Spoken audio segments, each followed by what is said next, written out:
This is the Happily Living podcast, where we discuss how to better ourselves by developing routines that set us up for a better existence, uncovering deeper connections with nature, and growing awareness, leaving you with a new relationship between you and the world. Let's get into it.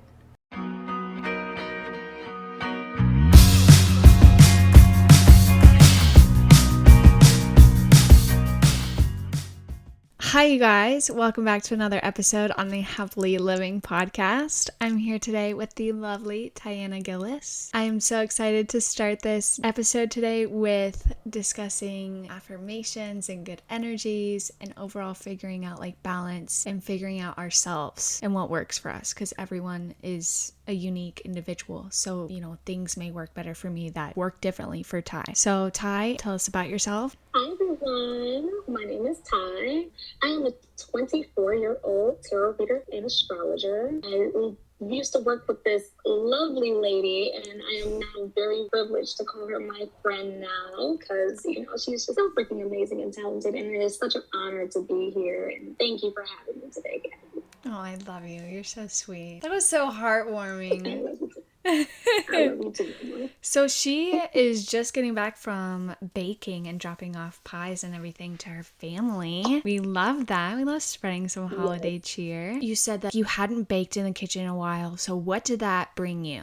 It brought me a sense of peace. And, coming up with my own recipes and different traditions and different things like that, it's good. It feels like I'm coming back to my family roots, because I don't cook with measurements or different recipes and different things like that. I cook by tasting everything, so it was good. It feels like I feel like I'm becoming my grandma a little bit. It's good. It's refreshing. Yeah, I noticed when I started cooking that I really enjoyed it. I liked having that control about what I'm putting in my body or what I want to make, because I'm satisfied with it because I made it. I know how I like things, Mm-hmm. Intentional. I'm doing it with intention. Yeah. So let's kick it off with affirmations and energy and manifestations. What started that journey for you? Honestly, it was the transition of understanding my relationships with people and how dependent I can be on other people's validation sometimes. I have to remind myself constantly that I have to love myself first and put myself first, and I can't rely on other people's responses or reassurance or validation all the time. I have to do it for myself, or I can look for it anywhere else. So being mindful to always, reassure myself that I'm always doing my best. We're human. We're human, and we're here to have a human experience, and we're here to make the best out of that experience no matter what we're going through. And, we're here to just share the love and compassion and not harbor all this negativity. Yeah, I feel the same way. And sometimes because we're human and we're not perfect, we also like that reassurance given to ourselves. We like to surround ourselves with people that can remind us of our own mentality. The other day, it was so funny. I sent Ben this Instagram video, and it was about pancakes, making them in the air fryer, and it was you use those baking sheets, and you can just do one on top of the other, and it'd make it all you'd have 6 made all in a really short time period. And he sent me a message in reply because I thought it was so cool. It was so innovative. He was like, "That's a lot of waste of baking sheets. That's a lot of waste." And I'm like, "Oh my gosh." You are so right. You're literally creating more waste just for convenience. I bet you those pancakes aren't even really bussin' when you make it yourself on a pan. You know what I mean? It was just a nice reminder back to me of the mentality that I look forward to. So it's especially at work. Being conscious on how you're going about it. Yeah. And at work, it's when you get so frustrated or stressed out or whatever else, and you lose that mindset, the positive mentality, the it's not worth it to stress this much about other people when I'm okay. But you're harboring all these feelings from everybody else. It's you're a magnet, and you're literally sucking all of these metals onto you that just don't work, that just isn't yours. Other people's energy, or just energy period. Learning how to understand what energy is yours and what's not. Because I think sometimes, especially when we work with people on a regular day-to-day basis. So, and especially working in customer service or any type of service, when you're constantly extending yourself yourself to just be the hospitality. savior of it. Yeah. Yeah, when you're the helper all the time, you know, sometimes it can be a bit draining or tiring. So it's just, you know, taking some time to just recenter, understand that you're okay. It's okay. Everything is okay. Nothing is usually as big as a deal as we make it. Right. And we're okay. It's understanding, like I said, goes back to understanding that we're human and the expectations that not only that people put on us, but when we put on ourselves sometimes. We try to live up to this expectation and hey, we're people. We're chilling. And, you know, we're not perfect. But yeah, our imperfections is what makes us perfect. And I think we forget that sometimes. Yeah, absolutely. And I just feel like it's so frustrating when you typically, you know, I don't know. I feel like we were really micromanaged and that made it very difficult to do things the way that we know how to do them right. It's not like we aren't serving properly. And I know for a lot of people, they're like, what are they talking about? So we served at a restaurant together and there's a lot of micromanagement. There's a lot of difficulty with the owners coming in. And it was just like various things, you know, that would happen that would be said, like I wasn't taking care of my tables and that I was just neglecting them. And then after each of those tables, once that was said, they would unpromptly give me compliments on how good I did. And it was just very frustrating. It was a lot of back and forth of emotions. It wasn't even that I didn't even feel that way, for one. Two, it was just like feeling not fulfilling. The not enough feeling sucks when you know that you're doing everything you can, you're doing the best you can, and that's all that you can give. And that is just so draining in the servers industry. But then when you don't have this typical mentality of just like various feelings of not enough or negativity or serving other people so that way they are like very happy, but you're like not happy, it takes a lot from us. And so, you know, when I met Ty, it was really, really nice to have that refreshing feeling of reciprocating energies, you know, because we would go up to each other and we're like, it's okay. You're doing the best that you can. You're killing it. You're loved. This is just temporary.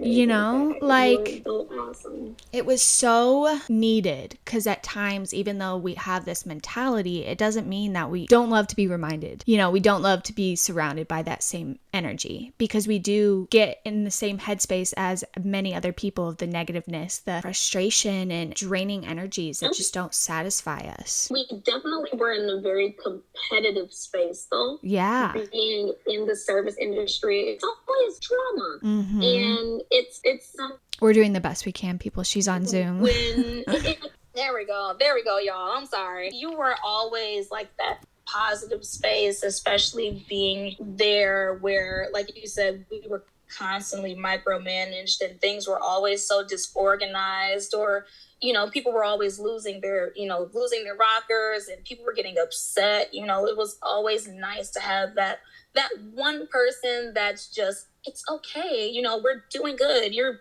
being the best that you can. You know, that constant reminder that you don't have to be so hard on yourself, especially when you have people that are already so hard on you. Like, just be kinder to yourself. Yeah, I think now I'm noticing how much we waste food so much in there, and it makes it lose my mind when I'm sitting there and I'm watching like how much we waste in a day. Yeah, it's insane. It's insane. The restaurant industry wasting food, plastic waste, various unsustainable decisions and choices and whatever else that is being made. It's like really aggravating and frustrating. And it's hard because you try to make change and they don't want to listen to you. I was trying so hard to make change. You know, some people, they're kind of stuck in their ways and we're conditioned to convenience. Sometimes we like things the fastest way or the more convenient way. Is that really being kind to your body? Like, you know, McDonald's burger may have been good for you in the moment, but my God, you know, 3 hours later,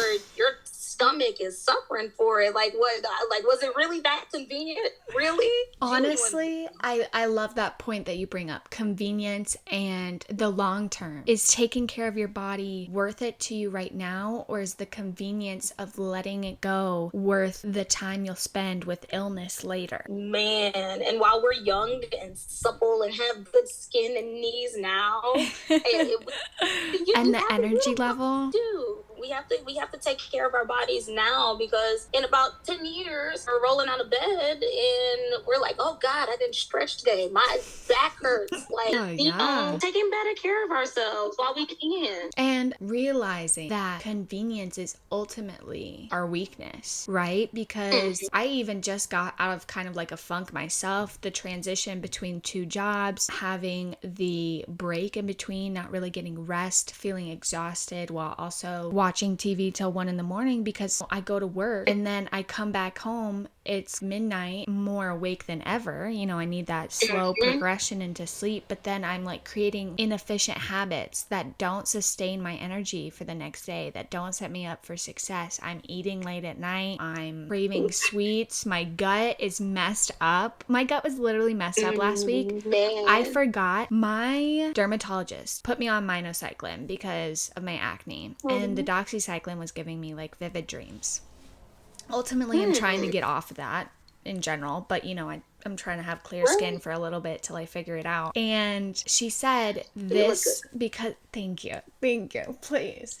The antibiotics kill your gut bacteria. So you need to take a probiotic. I'm like, okay, it's been months. I forgot about that suggestion and I'm feeling it. Now my gut's all messed up. And after I have like sweets, like we were having apple pie. My brother-in-law made homemade chocolate chip cookies, which are the absolute best.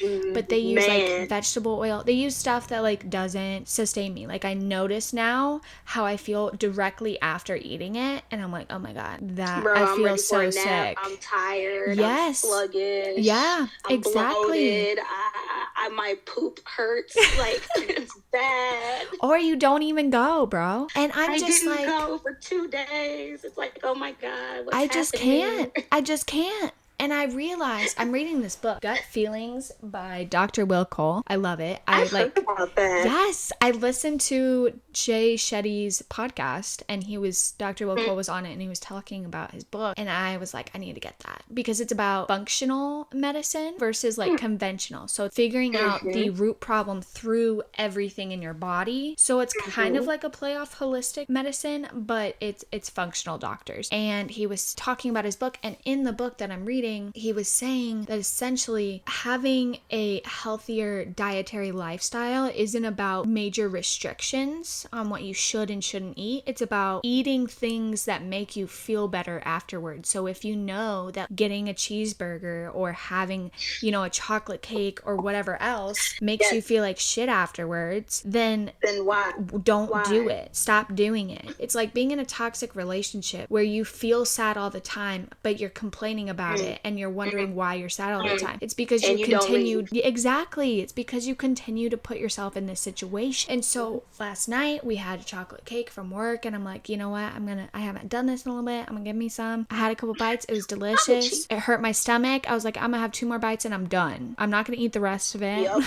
I'm gonna mute myself in the middle and have 2 more bites. Yes, there we go. This conversation is for the lactose intolerant people out here who have dairy problems and will chow down ice cream. So tell me your thoughts on overall convenience versus wellness. What are things that you find that you have to prioritize for yourself that may not be convenient now, but set your future self up for success? It can be various little things in your daily life, you know, nothing big. I gotta say, my entire year has been learning discipline over convenience. Money, finances has been one of my biggest things, and understanding like long term, setting myself up for my bigger goals in the future. Like, I want to buy a house. I'm ready for a new car. I'm ready to I want to take trips and different things like that. But when I'm like, oh my God, Black Friday sale. Yeah, money right now. I want new clothes right now. Or I have a bad sweet tooth. Like, my sweet tooth is terrible. But, you know, like going back to like dairy, I love the heck out of ice cream or anything sweet like candy, or, well, I'm not a big candy eater, but I will say cookies cookies are a big thing for me. Cakes are a big thing for me. But oh my God, like you said, how it makes me feel afterwards. Like, yo, I get bloated. My stomach hurts. Right.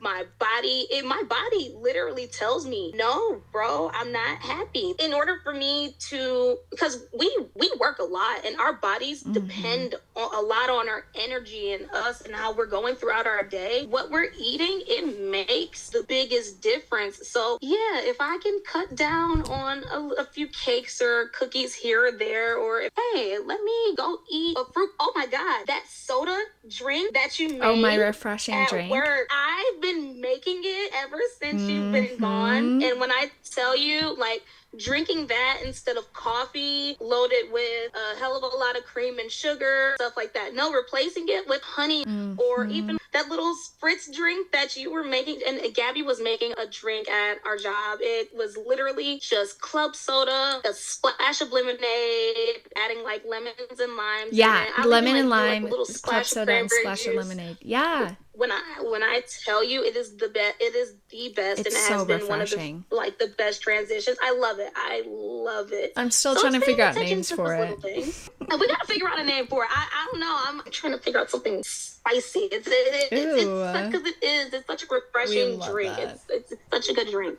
and it's so simple. Yeah. And I realized when you look at ingredients, you start to look at ingredients for drinks, not just food. And even like health products or skincare or whatever else. And I noticed, because I like ginger ale. I do. I was looking because we have some here. Literally all soda is just like a base of corn syrup. Corn syrup and sugar. What? Man. It literally manipulates your taste buds to crave more. But I'm gonna bring up the book again. And it talks about craving sweets because you have billions and billions of bacteria, various things. You have a whole ecosystem in your stomach, like a whole ecosystem. And essentially, when we have crap food, fast food, sweets, it feeds the bad bacteria. And that's what sends our brain messages that crave more sweets. Neurotransmitters. Exactly. They're going nuts and so essentially, it's just the bad bacteria trying to worsen your gut.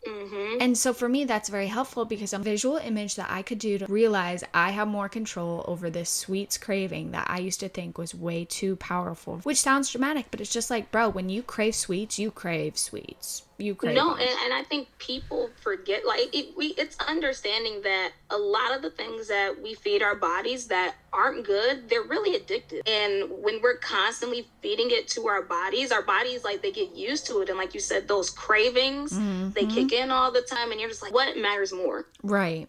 Okay, so talk to me about energy, angel numbers, and trying to protect your energy from vampire suckers. People that have no purpose to actually provide you a source of support, a source of love, a source of uplifting energy, just something that's just absolutely draining that comes into your life. Energy vampires. Yeah. Well, I will say, when you see angel numbers constantly, you have to pay attention to when you're seeing those numbers. If you see 444 at a time where it's like, okay, damn, I'm really stuck in a rut right now. I don't know what I'm supposed to be doing. That's the number that's coming in your time of need. The universe is letting you know, like, hey, everything's okay. We are here by your side. You have to pay attention to when you're seeing those numbers in your life because the universe it has a personal message crafted personally for you. But it's really paying attention to, it's really on topic today because paying attention to your body, and because you're like your intuition, your emotions, your body, like, they're giving signals of what's good for you and what's not good for you. So if you are in a space like at work is a prime example of that. If you go to work every day and you're dreading it makes you angry to even think about going in there, or the people that you're dealing with, you're constantly around people that are just sucking the life out of you constantly. You have to know what's best for you and when to leave, knowing when to walk away, knowing when to put up certain boundaries, learning how to say no. And honestly, I feel like the biggest contradictor right now, because like I have the hardest time saying no, but I am learning right now it is essential for your life. Having boundaries is so important. Even having boundaries within yourself. Boundaries are like, honestly, it's what's gonna help keep you in the best space for yourself. That's gonna allow allow you to create your best self. It's so hard to keep a certain level of sanity when you're constantly extending yourself and extending your energy and taking on people's energy, and people will take advantage of how much you're willing to do for them, or you don't love yourself enough or use yourself enough. People will take advantage of that. And that's why I love Gabby, because being around you, like, you were the greatest reminder on setting boundaries, standing up for yourself, and being positive even in moments where it's like, oh God, I don't feel like being positive anymore. Like, you helped me re-recognize the certain steps that I needed to make in my life that I needed in order for me to be my best self, regardless of my boyfriend, regardless of work, regardless of,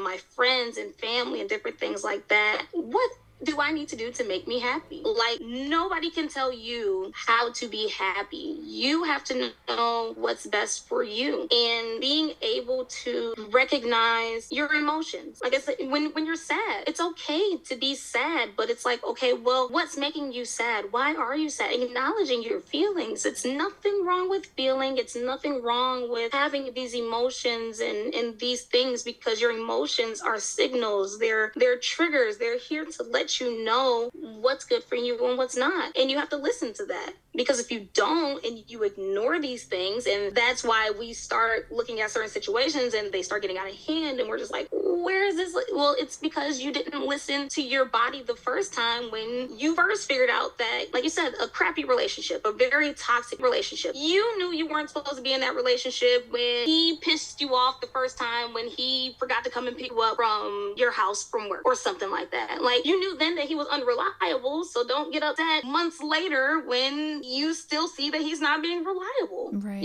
Yeah. Certain things like that. And I want to touch on about boundaries. You were saying learning how to say no, and that can be so difficult when you're not even confident in yourself, like when you're constantly looking for friendships, for trying not to be alone because you don't want to be alone. You're not happy with who you are. And that stems from a lot of various things, but I know something that really helped me is showing up as the version that I am proud of. So not doing things that piss myself off, like not being the person that I don't like. I'm being the person that I like, I'm being kind to others. Therefore, validating my own feelings, like showing up as the person that I want to be, that creates a stronger relationship within myself to actually trust my own judgment and be okay with being alone, and then actually finding it more as like, I want to be alone. I want to have some time to myself. It makes me feel revived. I can get energy. I can do things I want to do. I'm happier. And then I show up even better when I'm around other people. But taking that time for yourself. Yes. And it's so hard. The beginning part is so hard, but once you get past that, because it's all temporary, like once if you just tell yourself, like, this is temporary, like this pain, this feeling lonely, it's temporary. If I just keep going, it's going to get better. Then when you find yourself in positions where you have to start saying no because you don't want to, you're better able to stand by that no. That was something, I don't know about you, but that is something that I struggled with for so long because I wanted to be liked. It's like, can I borrow this outfit? And you're like, I literally just bought it.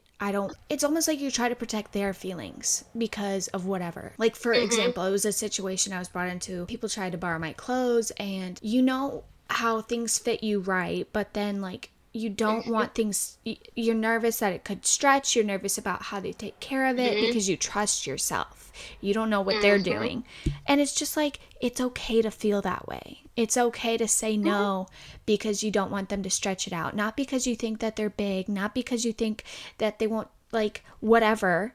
It's because it's yours and you don't have to let them borrow it. And that doesn't make you a bad person at all. It doesn't change your friendship. It shouldn't change how they see you. Because honestly, if it does, then they obviously weren't a good friend in the beginning. People push your boundaries. That means they don't respect you or your friendship with them, And you want to surround yourself with people that respect your boundaries. Like if people tell me no, I honestly am okay with it. Like, it's okay.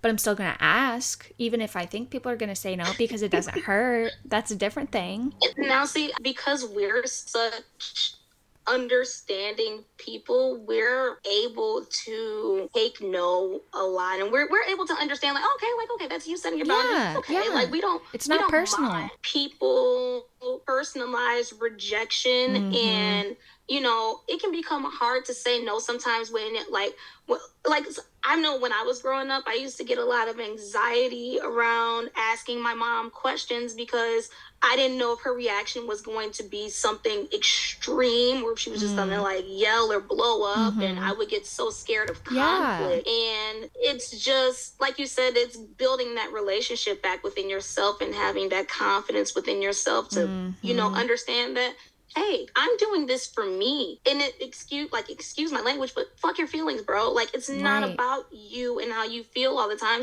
I have to take care of how I don't want you stretching out my brand new skirt that I just bought from the store today. I wanted to wear this tonight. I wanted to go and look cute in this and have fun. No, there's no other reason. And that's okay. That's okay. And also knowing that, like, I know sometimes people are nervous to ask questions because of judgment. And I used to be that way a lot. But then when people judge me now, I'm like, that's on you. Like, I'm not embarrassed to ask this question. I genuinely didn't know. And you know what? I stand by it. And you know why I'm not embarrassed that I asked that question? Because I spend solitary time with myself, and I trust myself, and I'm confident in myself, and I'm happy with knowing that I can be who I want to be, because the people that judge me or the people that don't respect my boundaries and don't accept my no's and people that are energy drainers don't need to be in my life anyways. They aren't meant to be in my life, and this is the universe, this is God, this is whatever you believe in, providing that as a message to let me know, to signify, okay, I don't need to be around them, so I'm not going to try to further create a relationship with them. Like, I'm here to make friends for myself, lifelong friends. And like, by knowing that, I don't have to, give any more energy to that relationship. It's not serving me. And a lot of people are not conscious enough or have enough insight to even understand that they're crossing these boundaries, or they're sucking away the life out of everyone around them. And that's why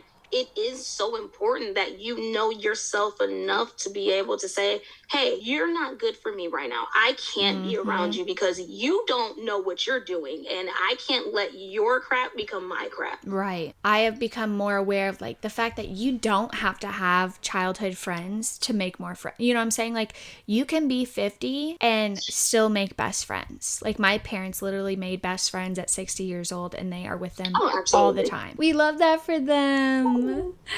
That helps me recognize. So cute. That's cute for them. That is so Isn't cute. it? I love that.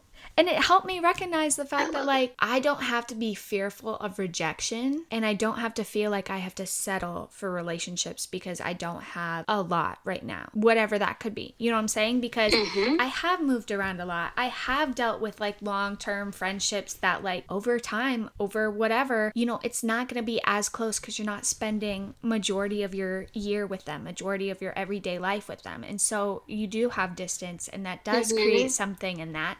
But like everyone else, you want to have best friends. You want to have a close circle. You want to find time where you're not just alone all the time, or with your boyfriend all the time, or whatever. Yeah, exactly. And it's nothing against yourself. It's not that you can't spend time alone with yourself, and it's nothing against your boyfriend. But you have different varying, sides of your life, part of a pie chart that you like to fulfill with other things. And when I find new people, I get picky, just like relationships. Obviously, they aren't in the mental space that I'm at, and I'm wanting that. I'm deserving of someone that's at the same level I am, that's encouraging, that's supporting, that doesn't talk drama, that doesn't talk bad about other people. Like, I'm not here for it. And we can decide that. Honestly, that's it's what we're feeding our bodies and what we're feeding our energy with, and that's what's coming with intention.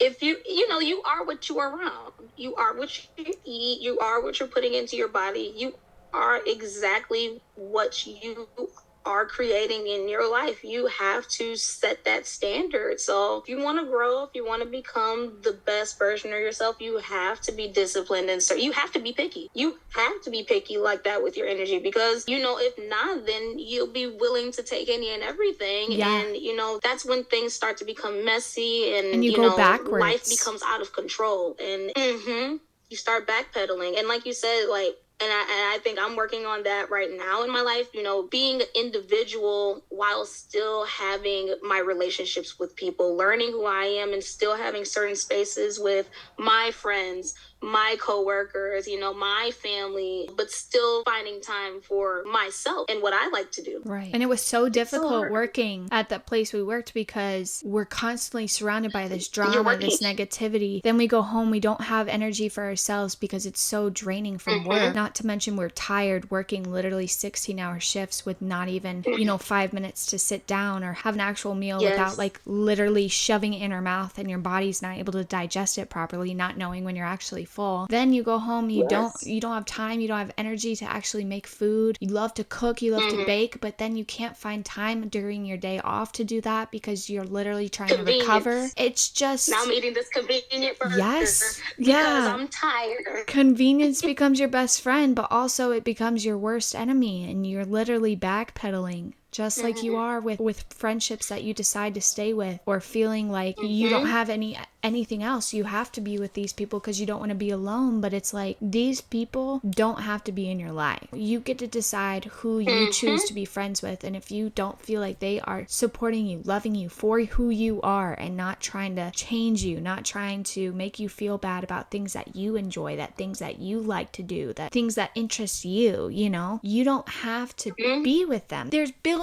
of people on this planet, and there's more coming to you because you magnetize the proper people. And if you do that, if you let them come into your life, they are taking the space that you have for other people. They are taking the place of other people that should be in there, that can't be. And you gotta, it's clearing that energy. Now, what do you suggest for people like us, you know, servers, things like that? Like, I just got back on track, really, from being in my funk, starting a new job and correcting my schedule to only Thursday through Sunday so I can have 3 days off, you know, because the first day off is recovery. Entirely letting myself completely rest, completely stay in my bed if I want to all day, not being hard on myself. Second day is getting back into routine, and third day is following up on that routine, you know, making it a little bit more consistent. But not everybody has that ideal schedule. What do you suggest for these people? For people that don't have time, and it's really, really hard, but it's finding those little moments in a day, even if it's anywhere from between 5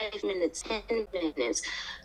What I used to do a lot, like I promise you, I'm so big for just sitting in my car at the park and reading a book while listening to music. That's what I did for my me time. It's finding little moments in a day where you can decompress or feel good at least once a day. Something that is solely for you, only for you, and doing something that's going to make you feel like you're connecting with yourself. Staying in touch with yourself is honestly, it's one of the hardest things to do when you're so busy being the Superman or Superwoman to people all day, every day. You have to remind yourself that you have to take time for yourself, you know, no matter what. And even though if a job does not give you the proper work-life balance, of course, if you got to do it now, buckle down and do what you got to do, always. But understand that if that's not what works for you, you have to eventually make way or make a plan to where you are going towards something better that is going to allow you to have that work-life balance. I think sometimes we settle a lot for the things that we get into. We settle for a lot of the unhappy situations we're in, and we're just like, oh, well, this is my life now. I'm stuck working 6 days a week, 16 hours a day. I hate it here, but this is what I got to do for the rest of my life. This is my life now. No. Love yourself enough to understand you don't deserve that. You don't need that. There are plenty of places that will give you everything that you need. There are plenty of, like you said, friends, jobs, you know, opportunities that are going to support you. Anything that's not supporting you or making you feel good doesn't need to be there. And you know what was crazy? When I decided to put in my 2 weeks after being disrespected and just, I had to stand up for myself. And everyone was like, I was so proud of you. I found so much confidence and love for myself after that, because while I was really heated, I did not deserve to be put in that situation. And I was surrounded by a ton of coworkers that were like, this is in the heat of the moment. Like, just take some time. Like, don't put in your 2 weeks. It's a holiday season. Like, no one's gonna be hiring right. all this random junk that like was just trying to deter me from, you know, going and being my better self. And I did not listen to it because you know what? Like, girl, I was so proud of you. I was so happy for you when you made that decision. I was so proud because that it takes a lot to walk away from something I could not believe that you're so used to. It just came out of my mouth. It did. My body spoke for me before my mind stopped myself, because I literally was like, look, I refuse to do this anymore. I refuse to do this anymore. And within 2 to 3 days, within 3 days of you making that decision, you found your next opportunity. Yeah. And you are now making your way to better spaces already, creating a schedule that's good for you, stepping back into a routine that's good for you, getting around better people that are going to give you better opportunities. Even if the new space that you're going to is temporary, you're still making better steps. And I couldn't be more proud. I'm so proud of you, because I know that was a hard thing, and you didn't look back, you didn't question it, you didn't question yourself. Even when you handled the situation when it was upsetting to you, you didn't spaz off, you didn't cuss anybody out, you didn't get irate, you didn't let your emotions overtake that. You handled the situation with such grace and such poise, and I admire you. You are amazing. Tyana Gillis, everybody. You are amazing. She's an idol. See, this is the person I magnetized into my life. Like, I literally met you and I was like, oh my gosh, she is me. I am her. We are one. I love her. I promise you, like, meeting Gabby was so crazy because I met her when I'm in a space right now where I'm trying to do a lot of the things. Like, honestly, you're an idol of mine. I really admire you and a lot of the things that you're doing. And you came into my life to show me a lot of the things that I've been trying to do for so long. And you're showing me that it can be done. You just gotta want it bad enough. You have to do it. You have to love yourself and know who you are. And you gotta be there for you first before anyone else is Girl, the amount of BS that I watched you counteract at this job and how you handled it, you didn't take any crap from anybody. You stood up for yourself. You made your voice known. And even now, as you're gone, people are still talking about how much they miss you, how much they just wish that you were there, how things are different, how they're saying they're going to come and see you at your new spot. I love that. You've made such an impact. Understand that your energy it's missed. It's definitely missed there. And I couldn't be more honored to call you a friend. You're such an amazing person. Oh my gosh. If you guys ever need like a pick-me-up, just call Ty. Man. Oh, I learned from the best. Honestly, she's been amazing, you guys. Honestly. And then this podcast, what she does on a week-to-week basis, just even taking the time out of her day to be so encouraging and uplifting through what she's doing now. It's amazing. It's Ty, amazing. Please, it's my week. You're going to make me cry. It's so inspiring. Girl, I love you. You're so amazing. And I honestly, I wish you so much of the best in any and every opportunity that you have. I freaking know it. You're going to be so successful in everything that you do. And I can't wait to be there cheering you on through everything. I can't wait to see everything that you're going to become and everything you're going to do. I'm so excited. And I know this podcast is going to take you so freaking far and it's going to blow up. I'm so excited for everything. Guys, if you guys don't have a friend that supports you like this, what are you doing? What are you doing? No, you gotta keep people around with the love, because you've done nothing but show love and be that example. I could do nothing but give the same. I'm not gonna lie, I just tried to be myself, you know, and I just tried to show up as like someone that I needed, and I'm very, very grateful and lucky for all of you guys. I love you she's all. Like she's the Saint Nicholas Mona Lisa for everyone. She's like the perfect example, guy. But I do like Gabby. I do want to mention, there is this quote in the book, as I've mentioned multiple times, but obviously it's so good. So on page 93, it's talking about feed your head and your heart. Meditation allows you to realize that you are the vast, beautiful sky, not the passing clouds.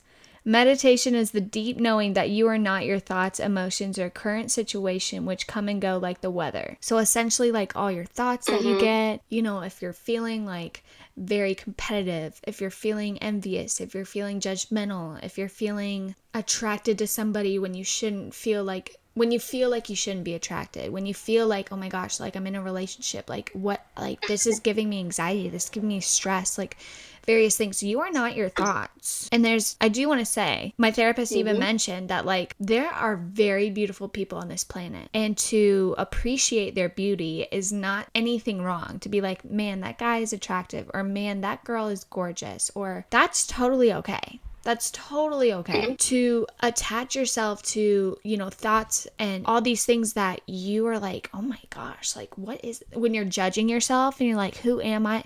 That is not you. And it's one of the most difficult things that we have to overcome, that we will have to work on our whole lives, that obviously will be a lot easier once you manage it a lot better. But just visualizing the fact that like you are the beautiful blue sky while the thoughts are the passing clouds. They're temporary. They aren't the sky. They are just there. You know what I'm saying? Like it's, I would like that. isn't it? Isn't that so beautiful? Like that was the best way to put that.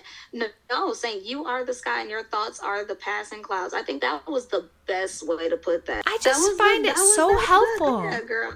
Because I'm such a visual person. And Jay Shetty says, you are not your thoughts. Like you are a observer of your thoughts. And while that's a good message, I'm a very visual person, like I said. So like having that, like I'm the sky and like these shitty thoughts aren't me. And like, it's just the clouds. Like we're having a rainy day today. Like it doesn't mean that, you know, like it's always rainy. It's just like we have our days and these thoughts are just passing by. Like, okay, keep going. Like knowing yourself. Yes. Knowing yourself and knowing what's good for you, and knowing, that's where truly knowing yourself and knowing who you are, that's where things like that matters and it takes place. That was so wholesome. No, but you're absolutely right. Having, you know, being mindful of, like you said earlier, everything is temporary. Everything is temporary, you know, whether like, and sometimes like, you know, even understanding like the good moments and the bad moments, a lot of these emotions and a lot of these things that we feel are temporary. We're here to observe these things as lessons and take them with us on our journey and allow these things that are happening to us to make us better people. Mm-hmm. You said it best. You said it best. Have you ever watched that Soul movie? You said Soul? Yeah. I did. And I loved it. I love it so much. And one of the things I took away from it was sometimes when I get in my head about physical appearance, like just looking at people, you know, like not judging a book by the cover. And sometimes like we're just in a society where you're like, you just judge every little thing, especially being around a service industry and hearing all that crap. You just like, it's just there, right? So it's just thoughts that are passing by. It's not you, it's just thoughts. So something that I like to bring out is like, I just look at everybody and pretend they all have like these colorful little balls of like their souls are just so colorful and like youthful, and like various people of various age are, you know, just these fun, bubbly, creative, inspiring people that are in our lives that we don't know. And it's just like you see people laugh when you walk by, you see people, you know, in a loving, endearing conversation, and just like looking at that just like warms me. And I'm like, oh my gosh, I love like this is so cute, like y'all are so cute, because it helps me detach from this societal physical judgment situation. Wrapping it up, did you have anything left you'd like to say?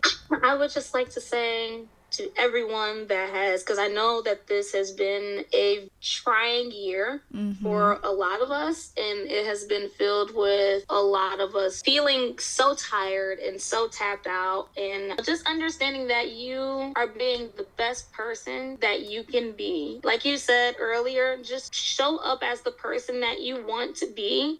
Show up as the best self that you can, and everything else is going to fall into place. Yeah. Everything that's supposed to happen for you, that's, you know, meant to be in your life, it's going to happen in due time. Just keep trying, keep doing your best, keep being your best self. Thank you for having me. Like you this was honestly an amazing experience. I really hope that this was helpful or insightful for anybody that was listening, this is great. Thank you. Well, I loved having you, I'm honored to Ty. be here today. I'm so glad you came on today. It was such an awesome experience to have you as a guest. We've been talking about it for a little bit, and even though we couldn't come face to face, I'm really glad that Zoom worked out, and I am very excited to hear what the listeners think of this episode, because I have a feeling that they're gonna like it. But I appreciate all the love and support and look forward to next week's episode on this season of Love Your Mother. Don't forget to like, subscribe, and leave a review of what you think of this episode. I would love for you guys to share on your Insta story as you listen to this and tag me in it at Gabrielle.Brown and _INVU_1022.